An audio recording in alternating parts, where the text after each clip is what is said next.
Christy reporting for duty. Let's do this. So, I don't know where you all have been this weekend. Probably nowhere. You can't go out of your house, so all the better to look up turf hell.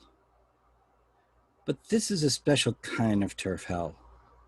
This is a turf hell that thinks it has medicine behind it, or that its questioning of medicine is in some ways logical and reasonable.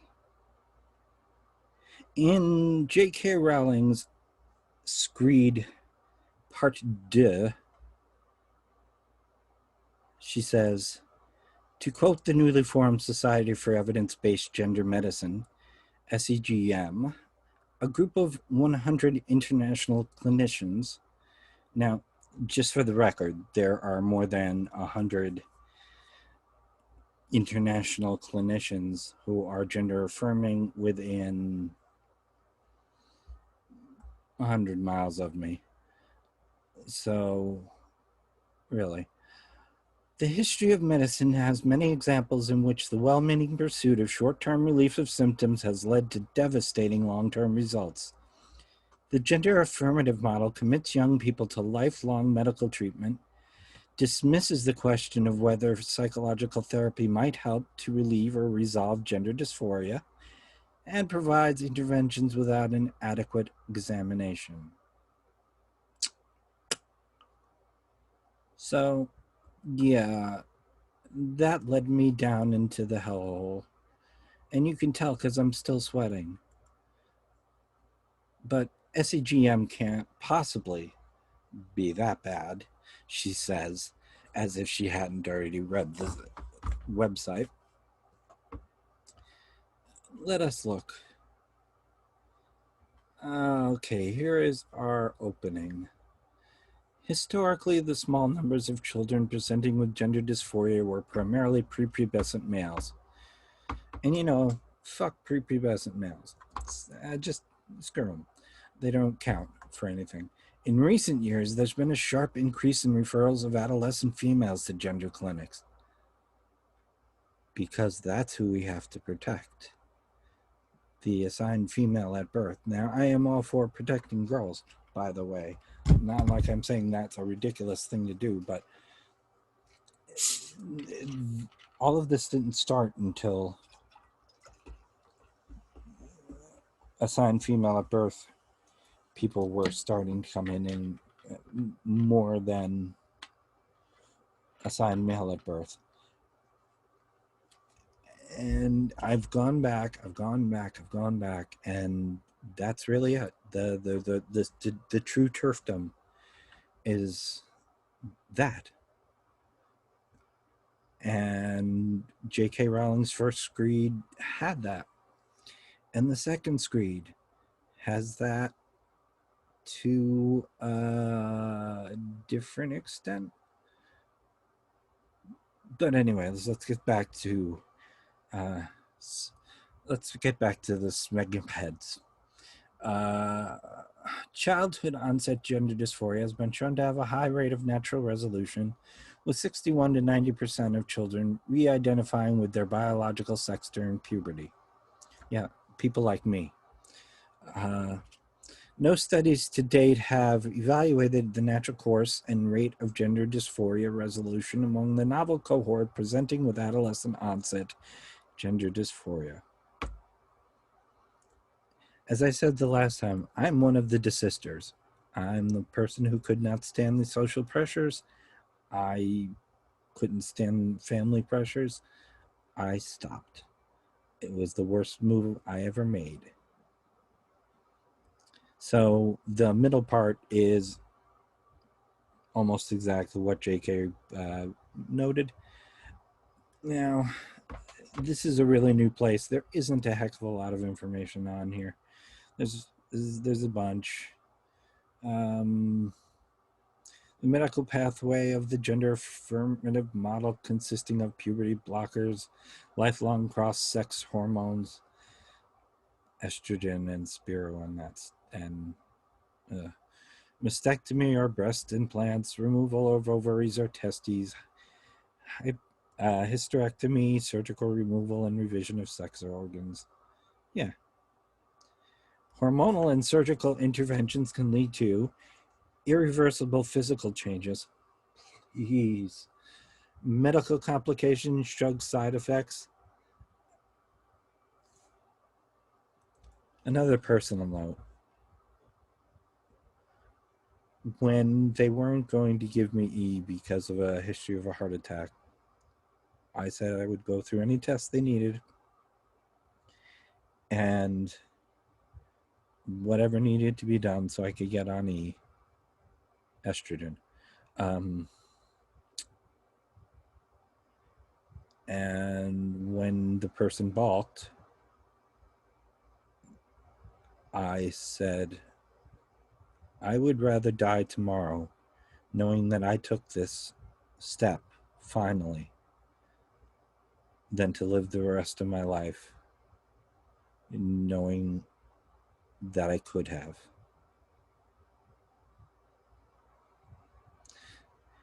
So there's the usual shit. There's actual stuff that we use in when we're talking to TERFs about changes in physiology. So the TERFs are actually weirdly on our side if they would read their own material. So yeah, it doesn't matter. So I decided, okay, I'm done with this. Let's see who let us see who these 100 clinicians are. I found, I think, 20 here, but that's okay. I'm sure there are a lot more hiding their faces for fear that they will actually be laughed at by others when they go to the clinician ball or whatever it is they do. So, our in the About Us section, it says, our objectives include evaluating current interventions for gender dysphoria, providing balanced evidence summaries, promoting the development of effective and supportive psychological approaches for the care of young people with gender dysphoria, and generating good, answerable questions for research. Oof. The biggest problem with being trans is that we can answer questions about ourselves and who we are all fucking day long, and there will be people who don't believe us. Because when it comes to psychology, it is how the person feels, it is what the person thinks, it is something that is in the end unquantifiable.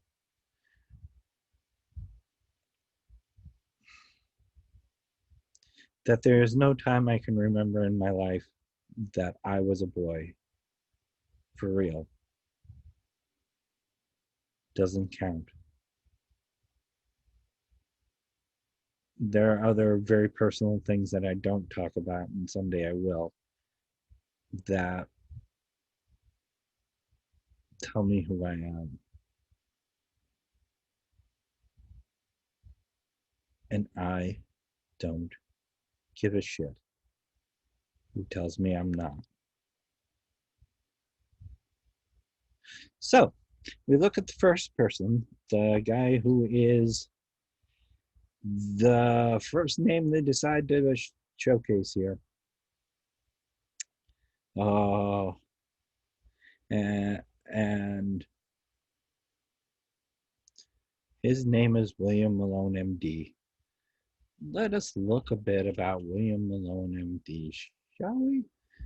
It's very helpful that his Twitter was incredibly easy to find, even though he has a normal name. Um,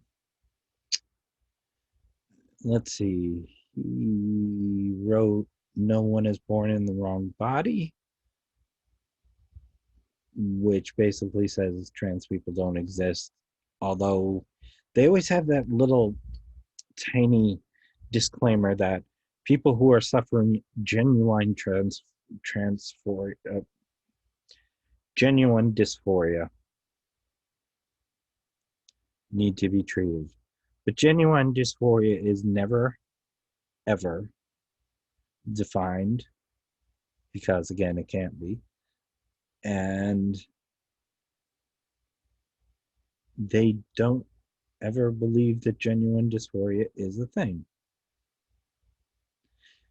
But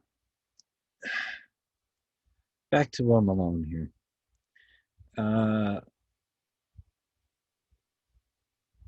You can tell a lot about people by their Twitter, which I know seems silly. But let's see. We have the link to No One is Born in the Wrong Body, which is published by Quillette, of course, because, of course.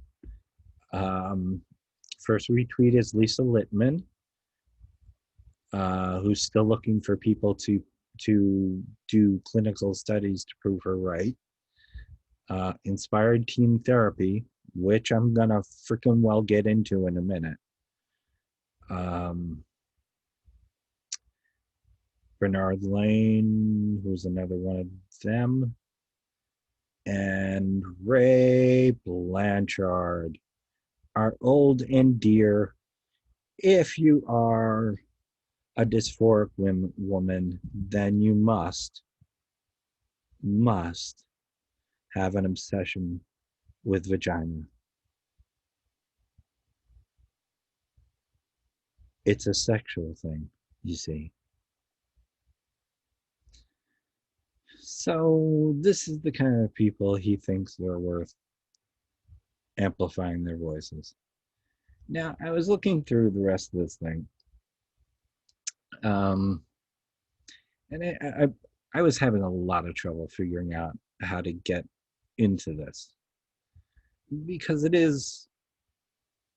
the problem is, I know who most of the rest of the people are. They're the usual gang of idiots. And what do you do with them? They just keep making these foundations where they put another name on it. And then they go, see, there's yet another group that agrees with us. But we am us, or they am them. So I looked at one particular who I didn't know, and her name is Sasha Ayed. Now, I did read everybody's as much as I could. Their main thing I had to actually search for because there's no links anywhere on the damn website. Because, of course, I want to read a couple of lines from this. At this point, some readers may scoff at my invitation to revisit concepts which contemporary clinicians assure us are well understood. Many gender therapists assert that rising numbers of dysphoric girls simply point to greater societal acceptance of transgender identities and better access to treatment. Which, you know, duh. What else do you say to that? Yes, there may actually be more trans men or trans non-binary who are AFAB, assigned female at birth, than there are assigned male at birth. Stuff happens. Our evolution is not a straight line in any way. But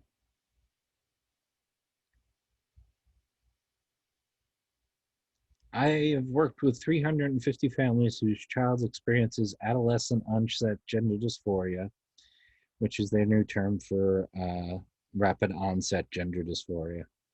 Just saying. And I see a full caseload of teen clients. I've listened closely to the parental accounts, sometimes with skepticism. I know that some parents might be reluctant to acknowledge childhood signs of dysphoria. Could they be prone to minimize indicators of gender nonconformity or cross-sex behavior in children because they fear having a transgendered child? Certainly, this is sometimes the case. However, I've found more often are parents act.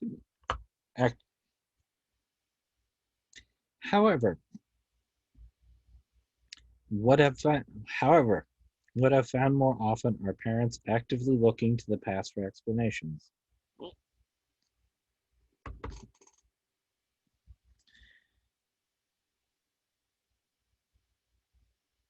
Rather than minimizing gender atypical behavior, they often seem to sift through their child's early years with a fine-tooth comb, searching for gender dysphoria. Great, right? This is what happens with us.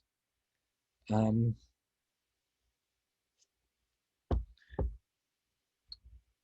but this this is not where she's going. This is not where she's going at all. And yet she has sucked us in with the talk, the proper talk, the proper way of putting everything. But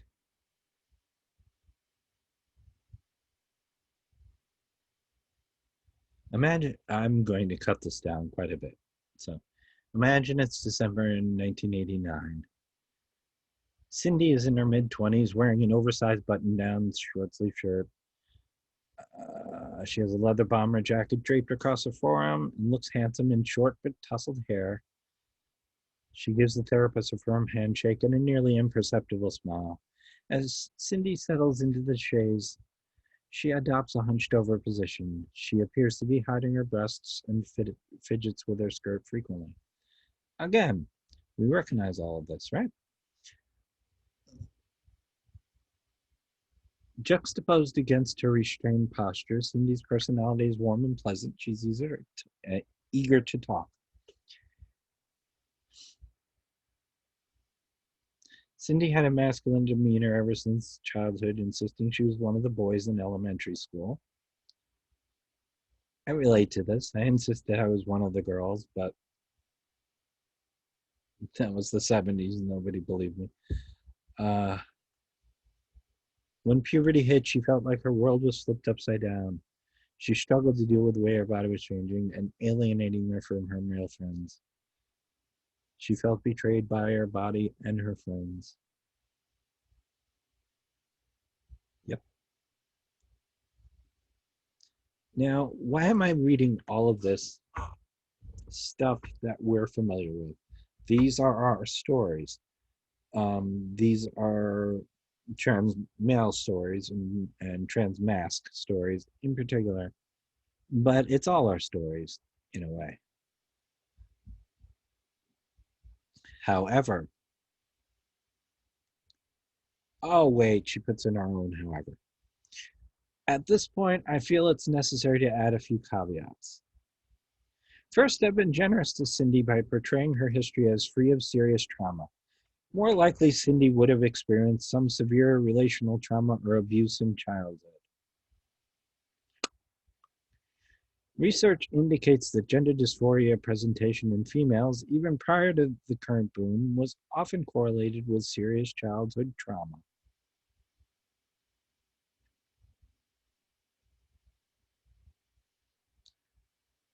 I'm back in hell.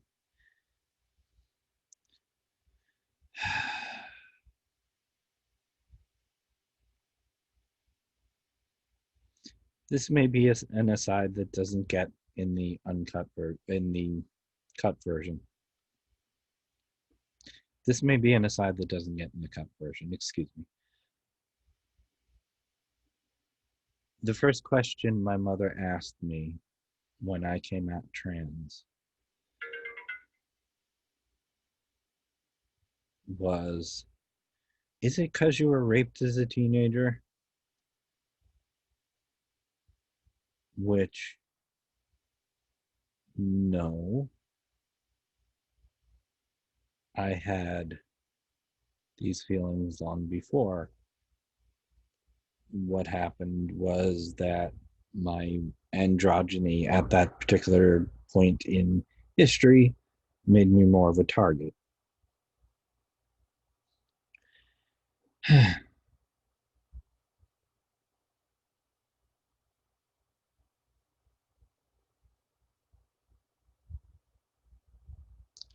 Now let's contrast Cindy.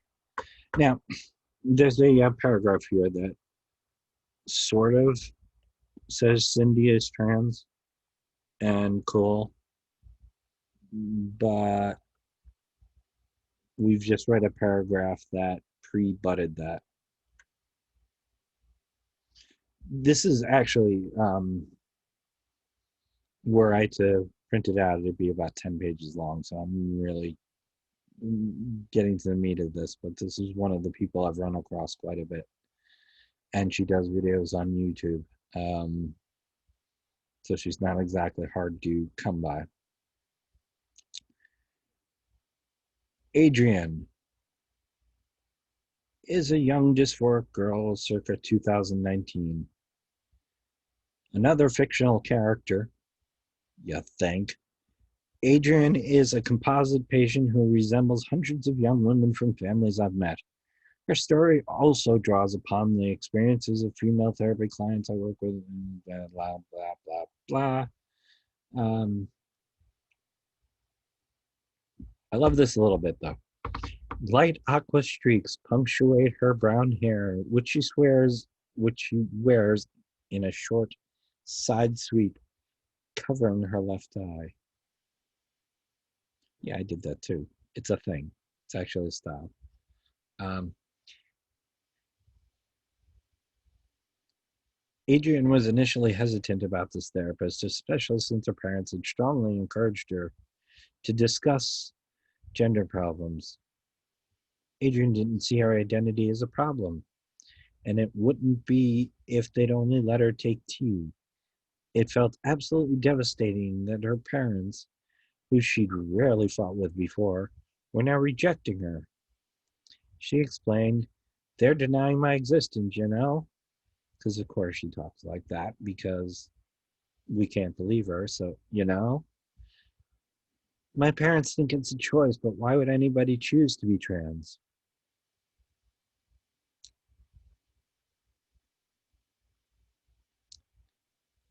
This is, and there's more of these.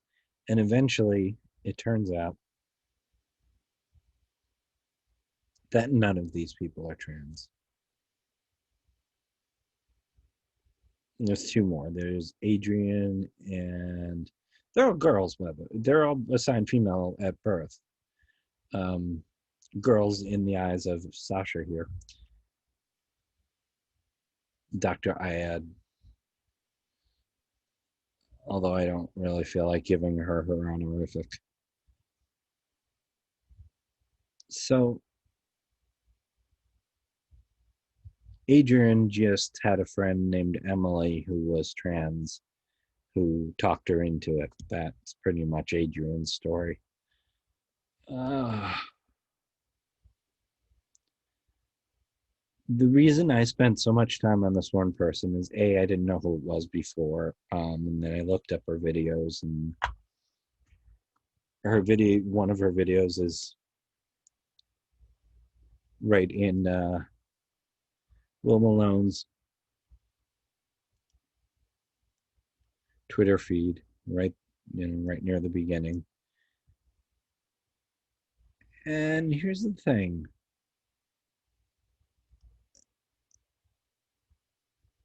Dr. Syed's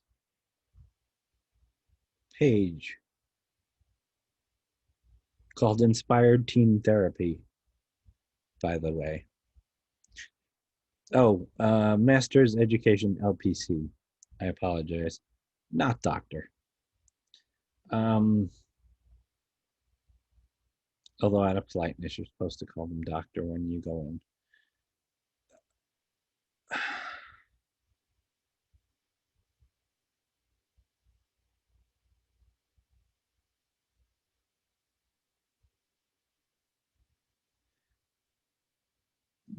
The rest of them did not do such wonderful writing. This writing is much better than J.K. Rowling's two screeds, I must say. I mean, it's just as bullshit and it's just as. Ah! Hope that didn't sound too scratchy. I've been screaming most of the day. Just screaming, not actually saying anything. I'm not screaming at anybody, just screaming. Because all of this is red hot pokers to me. And it is the problem. Because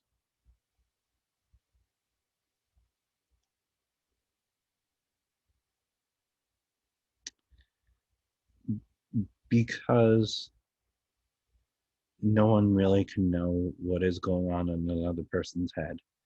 The best we can do is ask and have some idea from behaviors.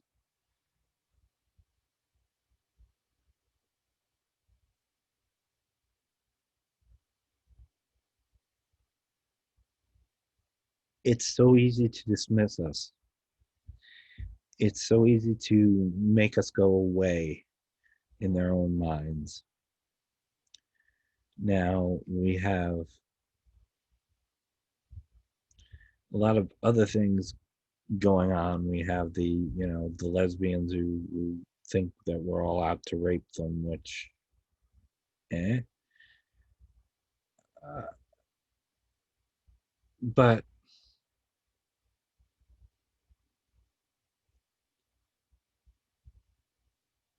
JKR continues. I've been particularly struck by the stories of brave detransitioned young women who've risked the opprobrium of activists by speaking up about a movement they say has harmed them.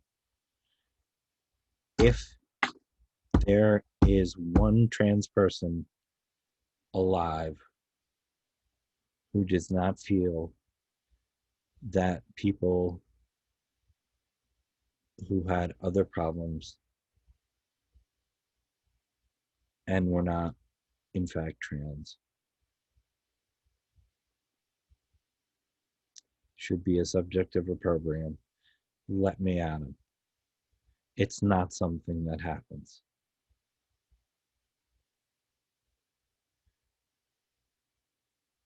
After hearing personally from some of these women and from such a wide range of professionals, the not even going to do it. I just went over that. I've been forced to the unhappy conclusion that an ethical and medical scandal is brewing. I believe the time is coming when those organizations and individuals who have uncritically embraced fashionable dogma and demonized those urging caution will have to answer for the harm they've enabled. Fuck you. Just fuck you. Do you have any idea how much harm this does? The Robert F. Kennedy Human Rights has stated there is no conflict between the current radical trans rights movement and the rights of women.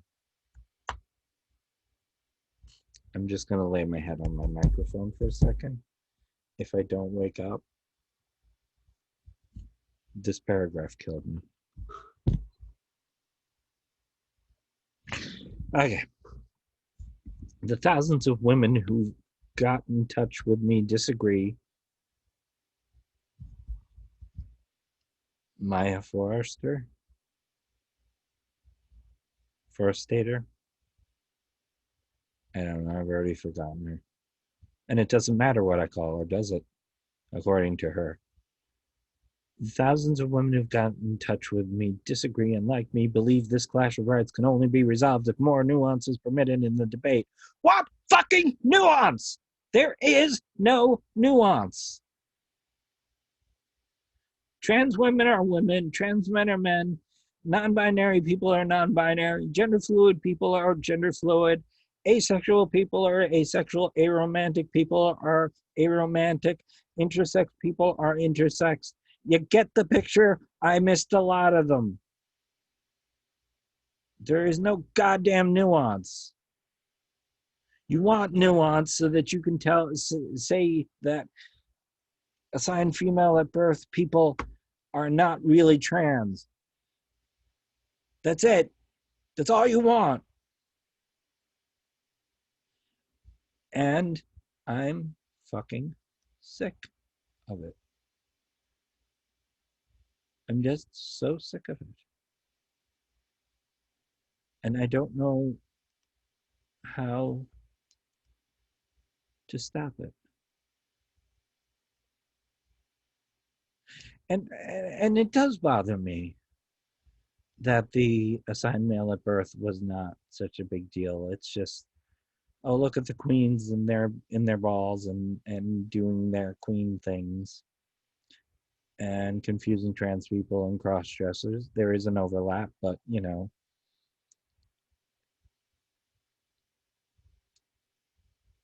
I